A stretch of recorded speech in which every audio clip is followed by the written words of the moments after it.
Olá, uma boa noite para você que segue com a gente nos 95,7 do seu rádio ou que nos acompanha pelas nossas transmissões pela internet. Hoje é sexta-feira, 6 de outubro de 2023, está no ar mais um programa Justiça e Conservação.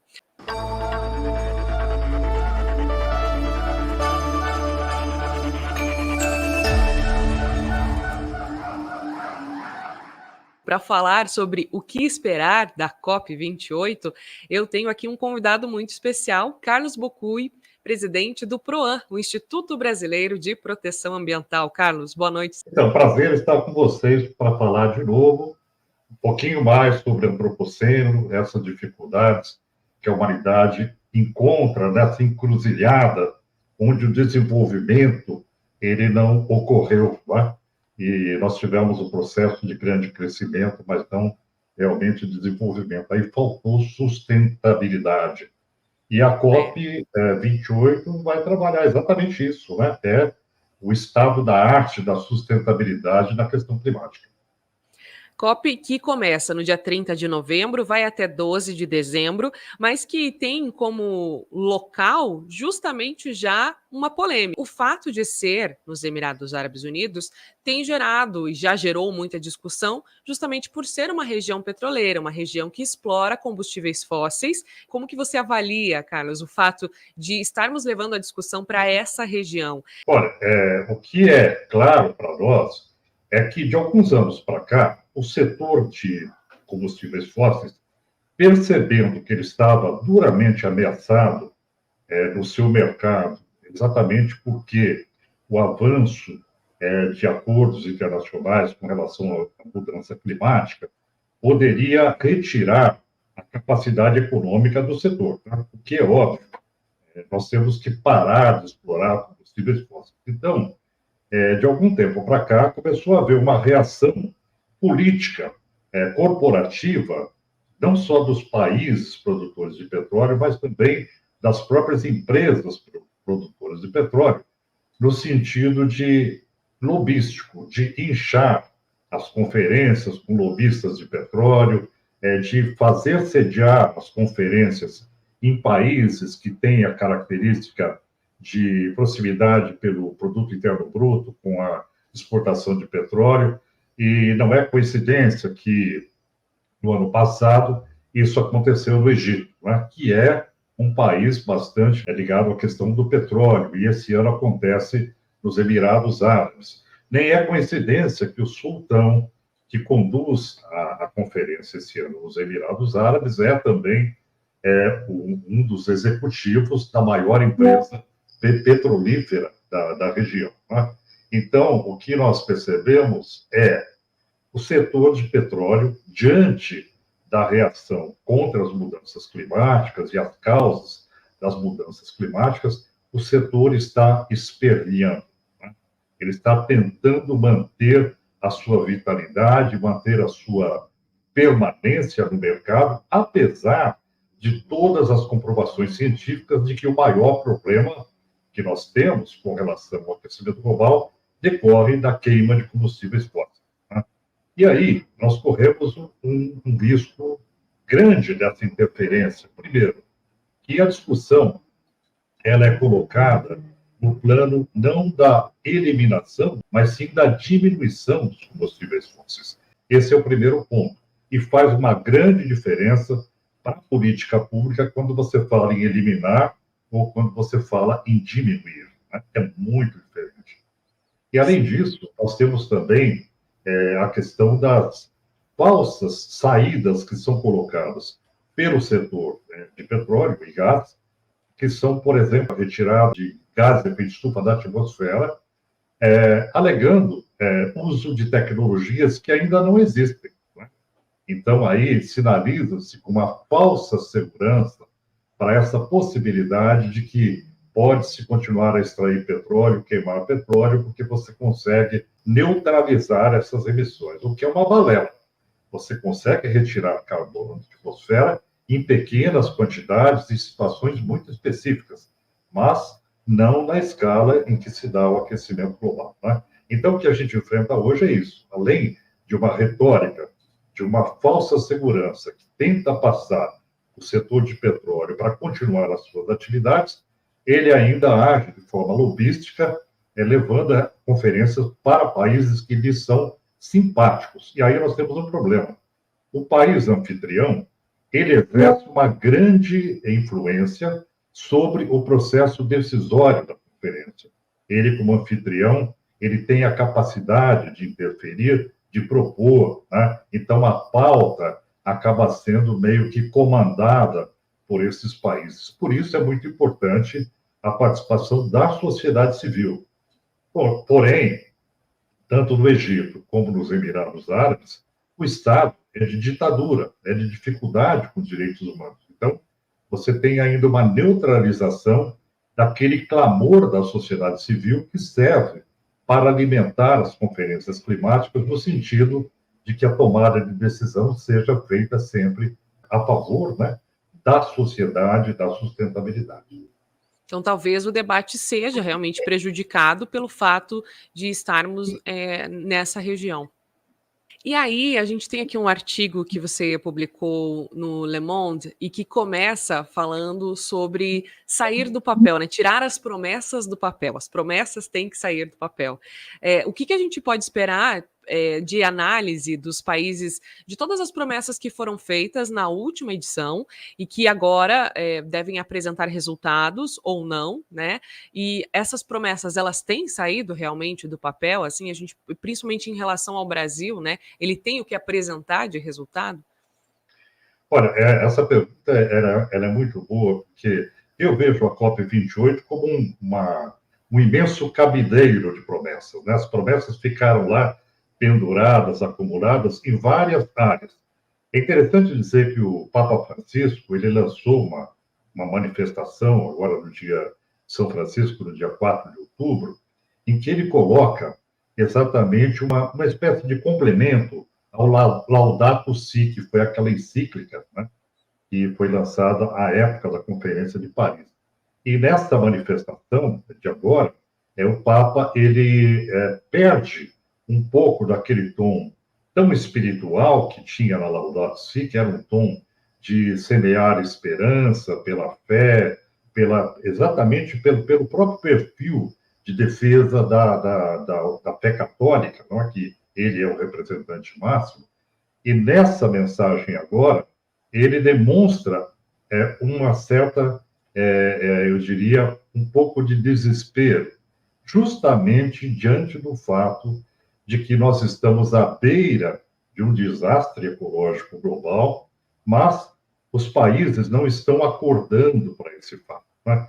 E que a culpa disso não é dos pobres. Aí ele retoma a fala mais dentro da liturgia católica, da defesa dos mais humildes, mas ele ataca duramente duas questões. Primeiro, os países que não estão cumprindo as promessas, e em segundo ponto, ele ataca o negacionismo. Eu achei isso muito interessante vindo do Papa, porque ele demonstra a falácia do negacionismo, né? Como é que a mentira se insere nesse processo que é absolutamente comprovado do aquecimento global para tentar lançar dúvidas sobre aquilo que a ciência diz, não é? Na perspectiva de enfraquecer as políticas contra os setores que estão contrariados, né? Que setores são esses, né? Para deixar isso bem claro. Primeiro, petróleo e gás, né? Esse é o grande, eu diria, oponente, né, da transição. E o segundo também são os automóveis, né? O sistema de transporte ainda sobre rodas, que também, em algumas situações, já começa a colocar as garras de fora, tentando dizer que carro elétrico tem muito problema. Então, já começa um certo espernear, né, um jus esperneante, né, também dos setores que se utilizam, se valem dos combustíveis fósseis, né? Então, essa mensagem do Papa Francisco nos dá uma ideia de qual é o termômetro, né, da situação. O termômetro, assim como o mundo está passando por um ano mais quente que já passou, o termômetro que antecede a conferência a COP28 de Dubai, também ele está muito quente. Porque essa conferência quando ela tira do papel as questões, ela torna as questões práticas, ela faz isso através de um relatório global, que é um relatório que mensura exatamente qual foi a contribuição ou não dos países, né? Então, o que eles chamam de Global Stocktake é exatamente esse documento que traz essa realidade daquilo que não foi cumprido. Isso colocando o peso para cada país membro, né, do Acordo de Paris. Então, esta, eu diria, lavagem de roupa cheia de carbono, ela vai ocorrer na COP, e então muita gente vai ter que se explicar para dizer o que está fazendo, né, de fato, né? Agora, paralelamente à conferência, à COP, estão ocorrendo algumas iniciativas interessantes do ponto de vista de liberação de recursos para que os países possam se adaptar às mudanças climáticas. Congresso que ocorreu na França, colocaram uma proposta que é a iniciativa de Bridgetown, que tem por objetivo provocar uma mudança no perfil do Banco Mundial e do FMI. Então, essa mudança, ela pretende que os países que já estão prejudicados pela questão das mudanças climáticas, que estão sufocados pela guerra da Ucrânia, com o aumento do valor de alimentos, né? Que esses países tenham crédito mais rápido, mais fácil e, principalmente, assegurado em caso de episódios extremos, né? O que, para nós, parece um pouco desumano, porque a gente precisa de dinheiro para que os países se adaptem a essa situação, para que não ocorram os danos, né? Antes que ele ocorra, você tem que ter um aporte de recursos para que o país faça a sua adaptação. Por que isso é importante? É muito fácil entender. Os Estados Unidos tiveram, no ano de 2023, se eu não me engano, 27 casos de eventos extremos. O custo para o mercado imobiliário, para as seguradoras americanas, foi de aproximadamente 56, 57 bilhões de dólares. Só que, desse grande número de tragédias climáticas, as vítimas foram 257. Então, quando você olha para a terra, né, no caso da Líbia, onde você tem 4 mil mortos, oficialmente mortos, e 10 mil desaparecidos, você vê que existe uma grande diferença entre um país que tem um preparo de defesa civil, que é capaz de evacuar uma cidade como New Orleans, né, tirar 3 milhões de pessoas de uma região quando há uma ameaça, e um país muito pobre que não tem nenhuma condição de fazer a sua adaptação. Então, a questão climática, ela é injusta por dois motivos. Primeiro, porque ela se abate sobre países pobres que não tiveram a responsabilidade que tiveram os ricos, no sentido de provocar o aquecimento global. E o segundo ponto é que os países ricos, eles conseguem fazer a sua defesa de forma preventiva, com aquilo que a ONU coloca como alerta precoce, né, resposta entre alarme e perspectiva de defesa da sociedade, de uma forma que você diminui tremendamente o risco, né?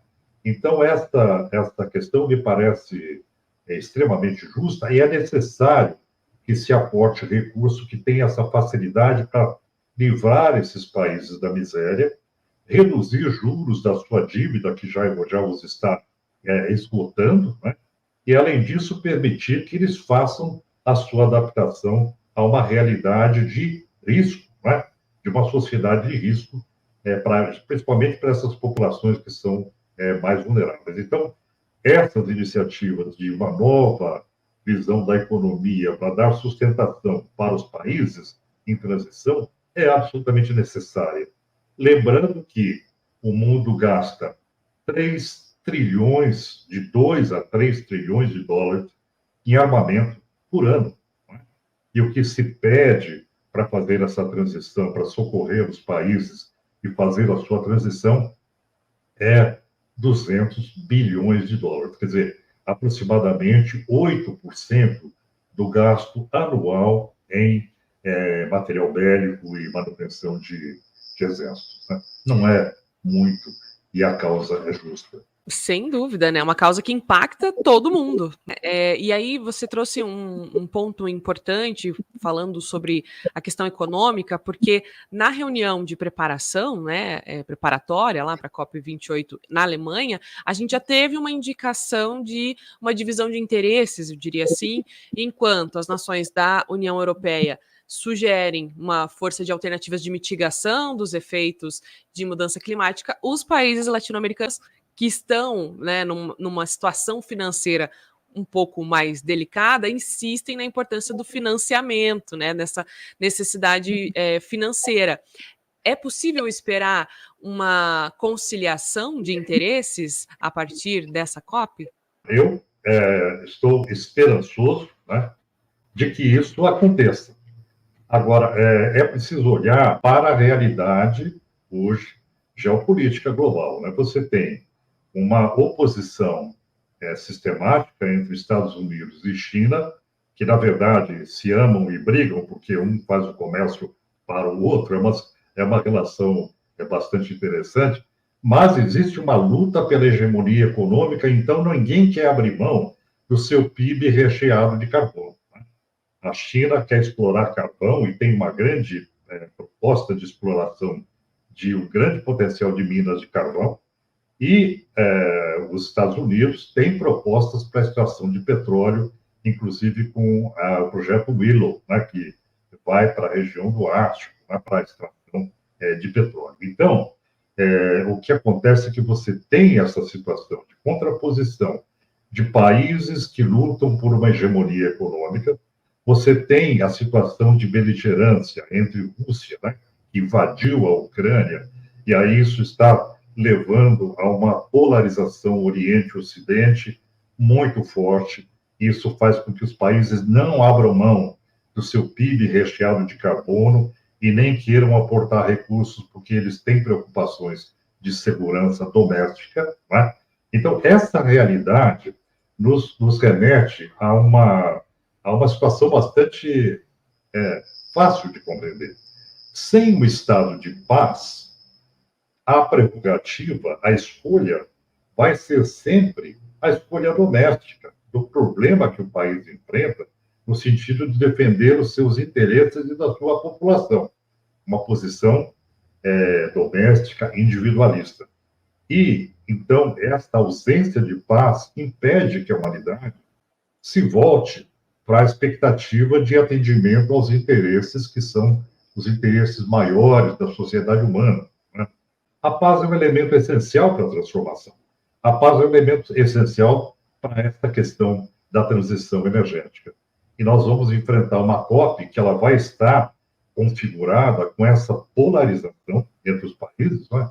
E então eu achei muito interessante que durante toda a discussão da tempestade Daniel, né, que ocorreu agora, ocasionando aquele efeito desastroso no inverno, e um dos líderes árabes, né, se levantou contra o nome Daniel e disse jamais poderia chamar Daniel, que é um nome hebreu, deveria ser um outro nome. Então, há uma preocupação no fundo, em todas as situações, volta à questão do conflito, né?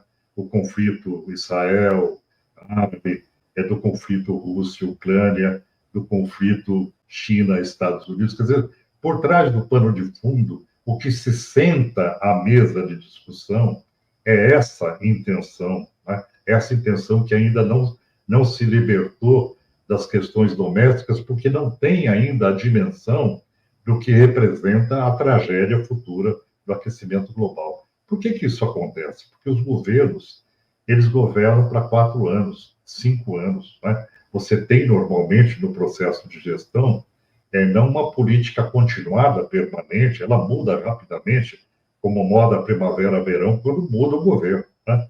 Então, esta falta de um programa de governo que seja permanente para os países, alguns países têm isso porque tem um controle social mais forte, mas esses países que nós estamos nos referindo aqui, não.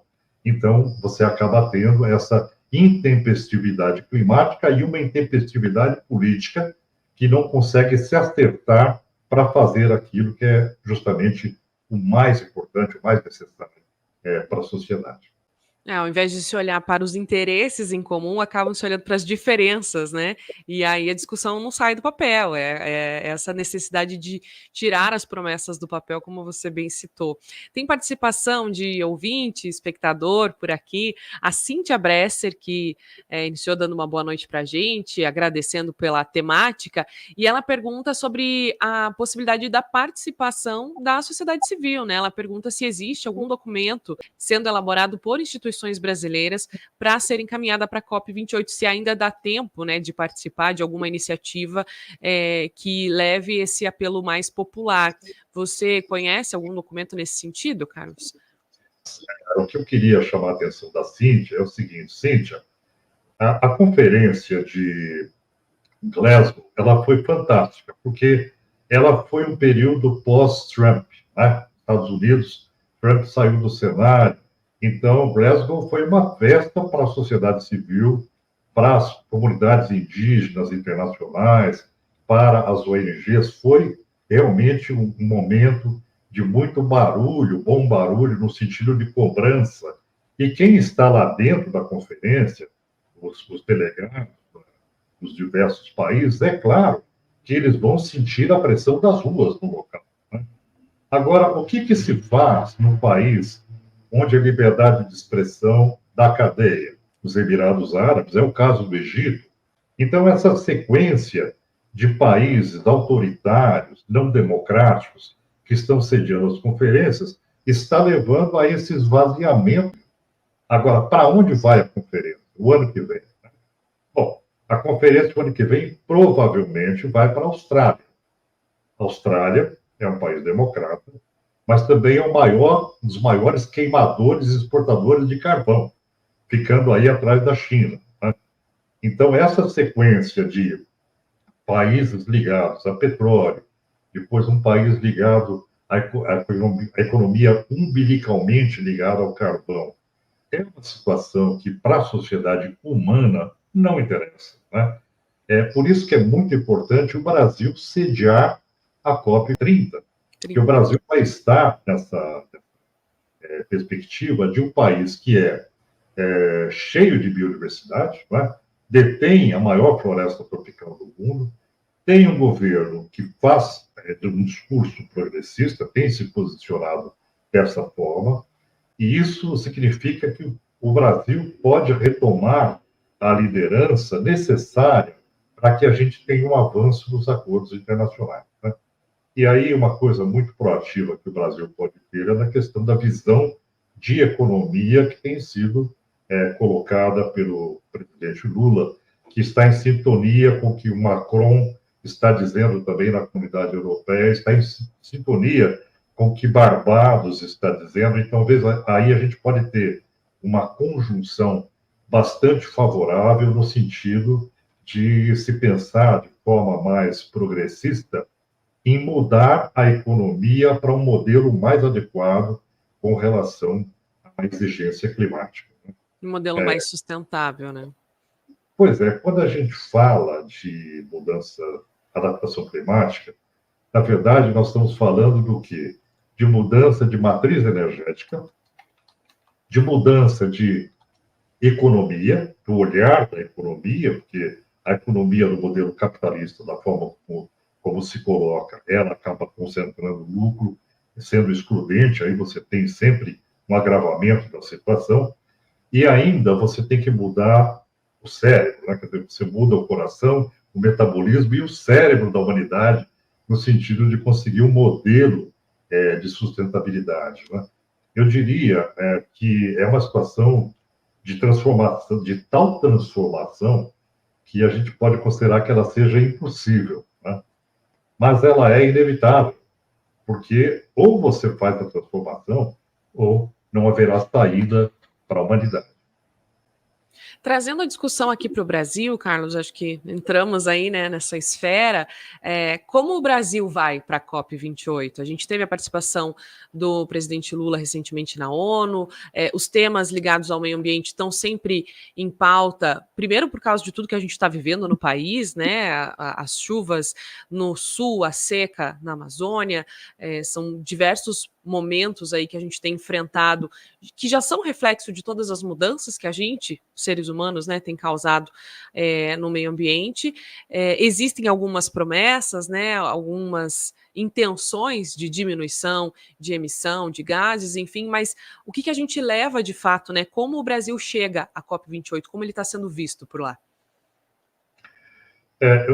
O Brasil ele tem hoje uma facilidade de trânsito, principalmente porque o governo Lula sucedeu um governo que era negacionista, né? Então, isso deu um estímulo internacional extraordinário para a questão dos países em desenvolvimento, porque viram na própria posição do Brasil um exemplo de um player importante, um outro ator que ingressa no processo e pode fazer uma diferença nos acordos como líder dos países em desenvolvimento. Agora, para fazer isso, o Brasil tem que fazer a lição de casa, que é uma lição difícil, como eu disse, em termos de mudança de economia, mudança de mentalidade, mudança de metabolismo, né? O Brasil tem uma proposta de financiar o gasoduto de Vaca Muerta, na Argentina, que tem prejudicado os povos indígenas, Mapuche, né? Isso foi prometido pelo Brasil. O Brasil tem uma proposta de perfurar para a extração de petróleo na região da foz do Rio Amazonas, né? E quando foi perguntado para a ministra se conseguiria parar esse processo, a ministra Marina Silva respondeu para uma repórter americana que essa decisão de retirar a proposta ou não era do Conselho Nacional de Segurança Energética. Então, eu fico pensando qual é a transversalidade que impede que o Conselho Nacional de Energia ele também esteja regrado pelo que diz a Constituição brasileira com relação à prioridade da questão ambiental, né? Então, segurança energética, naturalmente, teria que compor tudo isso que a gente está falando com relação às mudanças climáticas. O Brasil tem umas questões institucionais que ele tem que resolver, né? E aí, por exemplo, quando você olha para o PAC, para o Plano de Aceleração de Crescimento, que deveria ser Plano de Aceleração do Desenvolvimento, ele tem um probleminha, que é a destinação de 61% dos recursos para energia, para a segurança energética, para fósseis, para petróleo e gás, até 2006. E essa decisão, que foi do governo brasileiro, de priorizar petróleo e gás, ela vai completamente na contramão de tudo aquilo que é dito pelo IPCC, e que nenhum poço de petróleo a mais desde 2021 seria aceitável, porque você passa de 1,5 grau do cômputo do Acordo de Paris, né?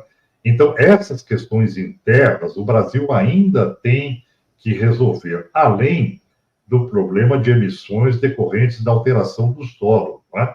Que é a questão da destruição da Amazônia para se colocar gado, né?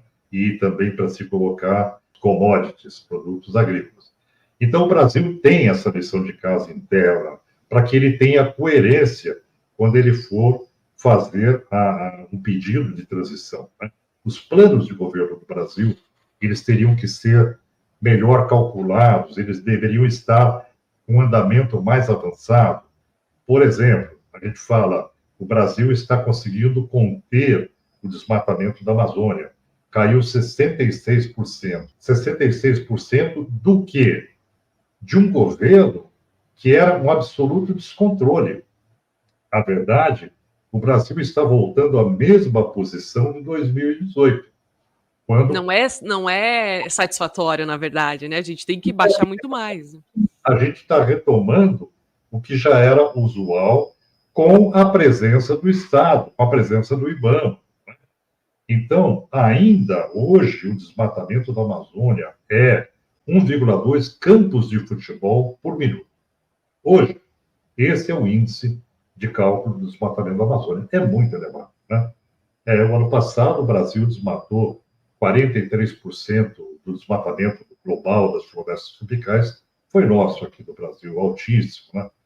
Então, respondendo a sua pergunta, o Brasil precisa ser coerente. Ele tem que ter um comportamento aqui interno para que ele possa fazer a exigência lá fora, né?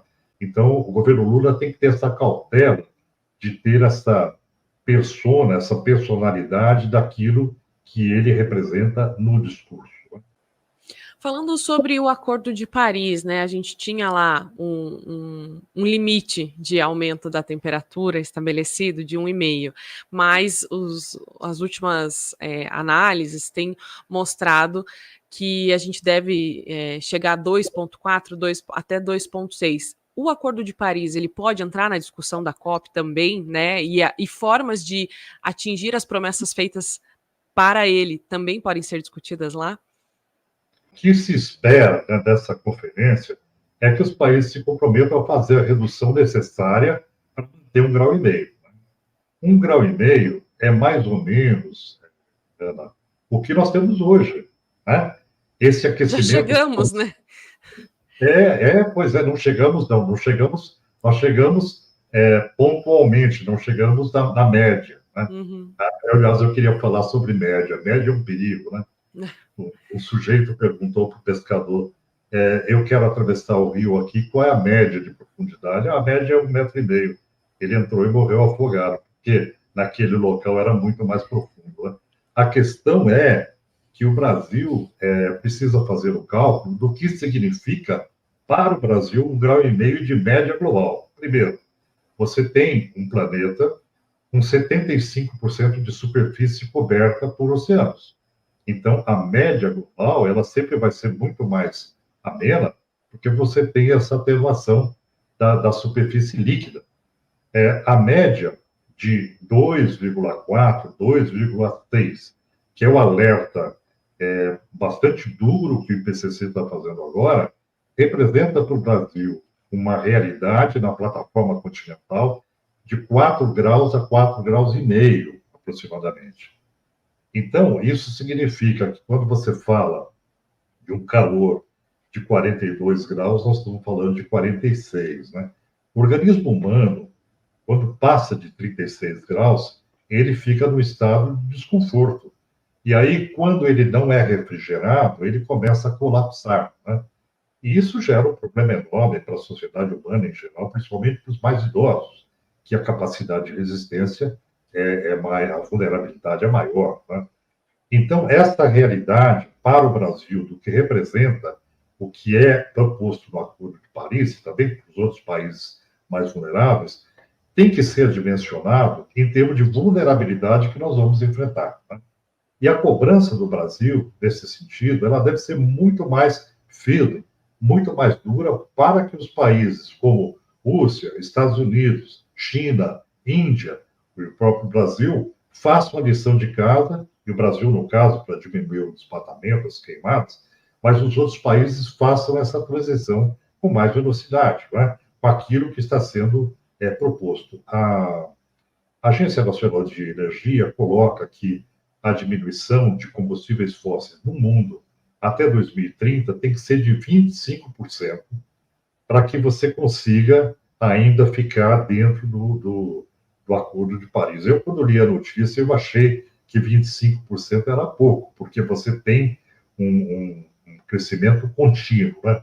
Mas é muito importante também a gente dizer que cada vez que você lança uma tonelada de carbono, ela permanece 100 anos, ela permanece muito mais tempo, até 800 anos.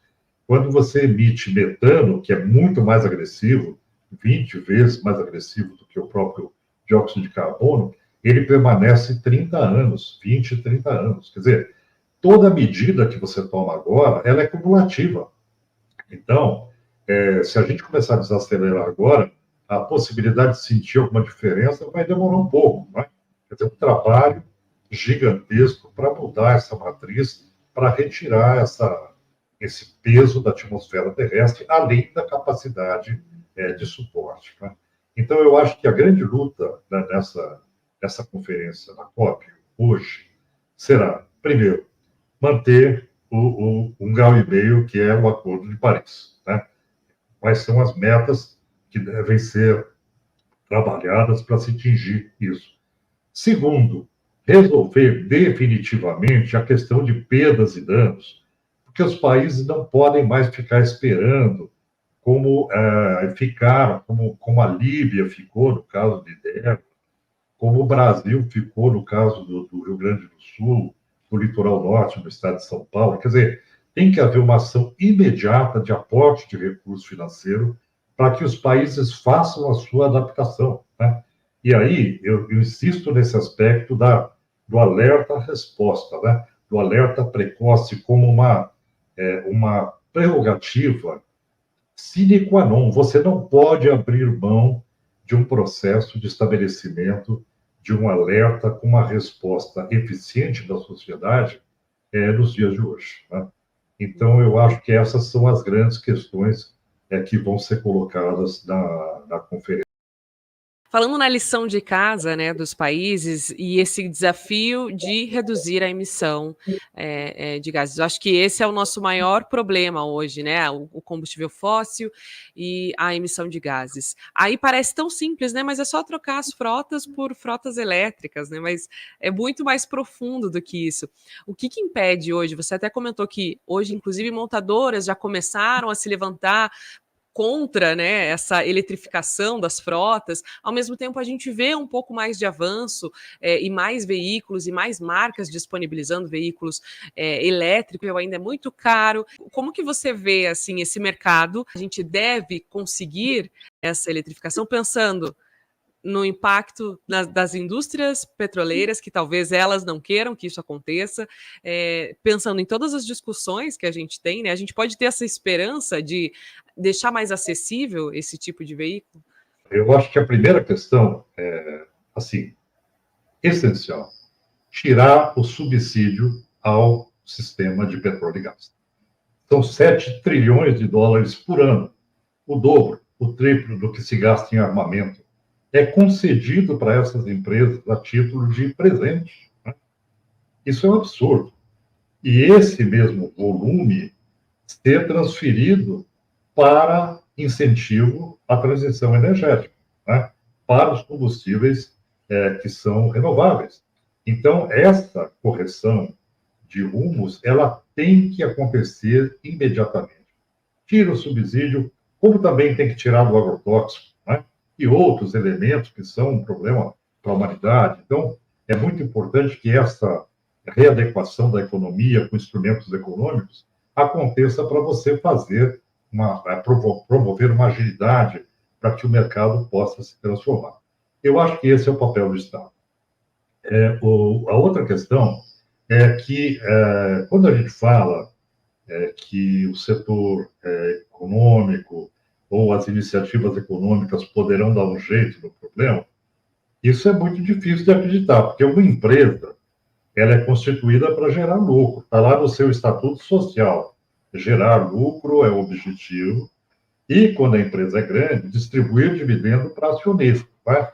Então, essas empresas que estão aí, elas não vão fazer caridade, elas não vão fazer uma transformação porque elas são boazinhas, né? Elas vão fazer porque se o mercado exigir, se a regra econômica for suficientemente eficiente, eles vão caminhar nesse sentido, como a questão ESG, Environmental, Social and Governance, que é a adaptação para responsabilidade ambiental, social, corporativa, ela acontece na medida em que o mercado internacional restringe produtos que são fabricados com carbono, enfim. Aí você tem um regramento de mercado, até mesmo em nome da concorrência, porque aquele que produz à custa do meio ambiente, ele acaba provocando uma concorrência desleal, que ele produz de forma mais barata, né? O seu produto custa menos para fabricar, para produzir.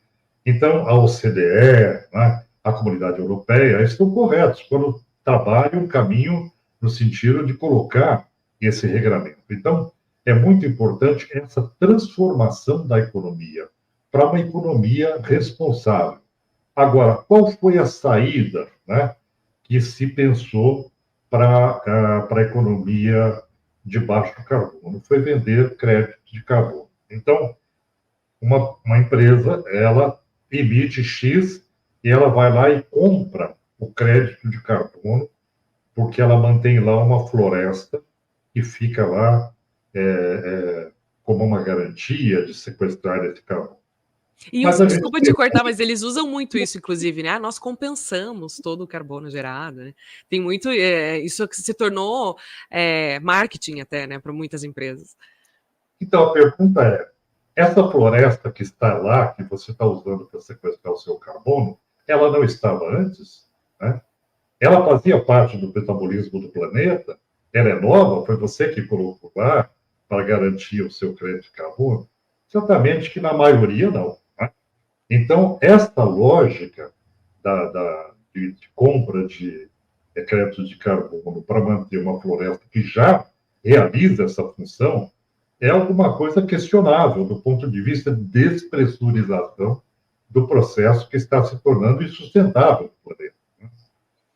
Existe uma outra crítica que vem sendo feita, inclusive foi feita pelos conselheiros da Casa Real Britânica, pessoal ligada à questão de economia, de que o preço do carbono, como ele está hoje, compensa para as empresas pagarem o crédito de carbono e não tomar a medida para emitir menos. Quer dizer, não trabalhar na sua modernização, na sua transformação. Fica mais barato, mais lucrativo comprar o crédito de carbono. Né?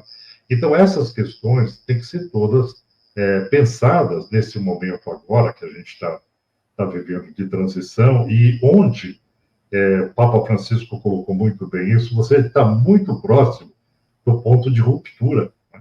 Ruptura, porque você está à beira do abismo, como diz Antônio Guterres, da secretário-geral da ONU. Né? Então, assim como a Amazônia tem esse problema de que abusamos da Amazônia a ponto de que ela atinge um estado de não retorno, está próxima disso, também no contexto global, na questão das mudanças climáticas, nós chegamos a um ponto quase de ruptura, né? Eu diria que pelos efeitos que nós estamos vendo hoje, já é de ruptura. E quando você diz que nós vamos ter 2,4, 2,6 graus de aquecimento até o final do século, que muitos céticos, e com razão não acreditam, acham que esse final do século é para 2050, 2060, a gente vai ter uma situação catastrófica, né? E que vai exigir da humanidade um esforço extraordinário para sobreviver. Né? E aí vem a velha questão: como é que a gente faz esse processo de sobrevivência? Países ricos conseguem defender as suas populações. Tem defesa civil eficiente, preparada, tem meios econômicos para fazer isso. Países pobres, no qual, inclusive, se inclui o Brasil, porque não vai ter esse recurso para todo o território nacional, nós vamos ter problemas e vamos ter perdas de vidas. Né? No final das contas, nós estamos falando aqui de perdas de vidas, principalmente dos mais vulneráveis. Eu acho que esse é o estado de risco, né, de sociedade de risco que a gente atravessa. Pensar nesses valores financeiros, no impacto, né, dessas perdas, financeiramente falando, é uma forma, talvez, de convencer os países a tomarem medidas mais assertivas? Quando a gente fala apenas em vidas, parece que não faz diferença, mas quando a gente leva valores e fala, olha, os problemas climáticos estão trazendo prejuízo, aí talvez isso possa gerar uma mobilização mais assertiva? Eu concordo que o uso dos números da economia ela seja para convencimento do gestor, para que ele invista, para que ele não tenha um prejuízo maior lá na frente. Mas quando a gente utiliza números para perda de biodiversidade, para perda de vidas humanas, você está falando de bens indisponíveis. Ninguém pode dispor. Portanto, monetizar é um instrumento que serve para valoração de dano ambiental. Quando você tem um dano ambiental, na justiça você tem que fazer essa valoração, é justo que você faça uma valoração a partir de determinados cálculos, de determinadas matrizes, né, de cálculo de perdas e danos, que sejam razoáveis para recuperação do dano ambiental. Porém, quando nós falamos quanto vai se perder de vidas, né, não há razoabilidade nisso. Então, eu acho que aí a gente entra numa outra esfera que é um pouquinho diferente. Mas os números convencem os gestores. Por exemplo, há um número colocado agora sobre investimentos, né? O IPCC aponta, eu tenho até anotado aqui, o custo de 54 trilhões de dólares se a gente ficar em 1,5 graus até 2100. E se a gente chegar aos 2 graus, o custo para o planeta será de 69 trilhões. Nós estamos falando aqui ainda desse cálculo do IPCC num sistema de segurança, né? Que até 2 graus não seria assim tão dramático, que do meu ponto de vista né? Mas isso no Acordo de Paris foi uma quebra de braço enorme entre 1,5 graus e 2, e no fim prevaleceu 1,5, porque é a regra mais segura, né? Que é um pouco que a gente está passando hoje, é tido como mais seguro, né? Então, voltando à pergunta, números convencem gestores, porque você fala, gaste menos agora para não gastar mais amanhã. Mas você não pode reparar um bem indisponível, que é uma vida, que são espécies animais, etc. Ecossistema, né, que não se recupera. Sim. E a gente tem errado, Carlos, quando a gente vê tantas situações ocorrendo e de forma tão repetida, né? Entre aspas, bem entre aspas, a gente está acostumado com as chuvas, com as regiões serranas. Agora a gente teve Santa Catarina sofrendo com as chuvas, né? Blumenau suspendeu a Oktoberfest, que foi criada justamente depois de um momento de muitas chuvas para reestruturar a cidade. A festa foi criada e agora, por causa da chuva, a festa está sendo suspensa. A gente tem o Rio Grande do Sul ainda enfrentando diversos problemas. Essa semana a gente teve tornado no Paraná e, ao mesmo tempo, na Amazônia a gente está sofrendo com a seca. Tudo isso não poderia, então, ter sido previsto, né? Talvez esses números lá atrás não poderiam ter nos ajudado a se preparar melhor, ou isso é rescaldo de um governo negacionista que a gente teve? O que a gente podia ter feito e não fez para não estar passando por isso agora? Se a gente considerar que o século XX foi o século da barbárie, né, da Primeira Guerra Mundial, da Segunda Guerra Mundial, que as Nações Unidas nasceram disso, que depois você tem uma Guerra Fria, onde a minha geração cresceu debaixo da ameaça da bomba atômica, né, e agora retoma, né, com a guerra da Ucrânia. Quer dizer, o avanço civilizatório, ele demonstra que essa tendência inercial, né, que nós estamos vivendo desde a era industrial, ela não parou para pensar nas consequências desse modelo predador, a não ser quando a humanidade se deu conta do rompimento da capacidade de suporte quando entrou no antropoceno. De repente, a humanidade olhou e disse, não, eu estou num outro patamar que é acima dos limites das alterações aceitáveis dos ecossistemas. Então, isso, apesar de ter sido dito desde a década de 40, né, do século passado, a ficha só caiu na década de 80, não é? Onde você sacraliza a figura do antropoceno. Então, o que está acontecendo hoje poderia ter sido previsto? Talvez e tem muita previsão que foi feita e acertou, mas não como política pública corretiva, né? E aí eu queria ir para um ponto que é muito claro com relação a isso que você coloca. Primeiro, o sistema de previsão climática, ele está funcionando, ele é muito bom. Ele acertou no Sul, ele disse 72 horas antes, disse vai ser acima do que qualquer coisa que a gente pudesse imaginar, né? A onda de calor do Brasil. O sistema disse, olha, semana que vem vai ser um calor insuportável, tais regiões. Como a gente não tem mais possibilidade de usar a série histórica, porque a série histórica foi rasgada pela mudança climática, você vive num estado de incerteza radical, onde cada evento extremo é pior que o outro, né? você tem uma condição adversa que vai crescendo.